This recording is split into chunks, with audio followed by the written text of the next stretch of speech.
يوم الأرض.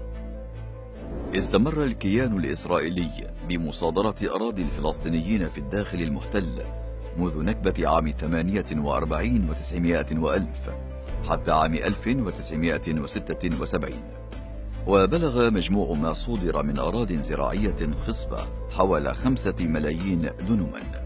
وفي شهر آذار مارس عام 76 أمر قادة الكيان بمصادرة 21 ألف دنما من الأراضي في الجليل، مما دفع الفلسطينيين لأول مرة إلى إعلان الإضراب العام. حاول الكيان الإسرائيلي شل الحراك الجماهيري ومنع الاحتجاجات وإفشال الإضراب، فاجتمع أعضاء من حزب العمل الصهيوني برؤساء المجالس المحلية العربية وأعلنوا رفضهم لخروج المظاهرات.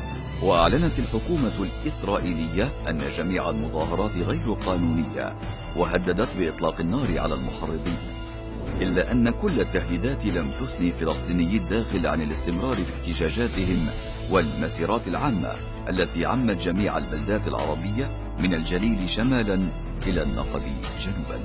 وفي 30 من آذار مارس عام 76 اندلعت مواجهات أسفرت عن استشهاد 6 فلسطينيين وإصابة العشرات واعتقال المئات من المدنيين، وأثمر هذا الحراك عن استعادة الفلسطينيين جزءا كبيرا من أراضيهم المصادرة.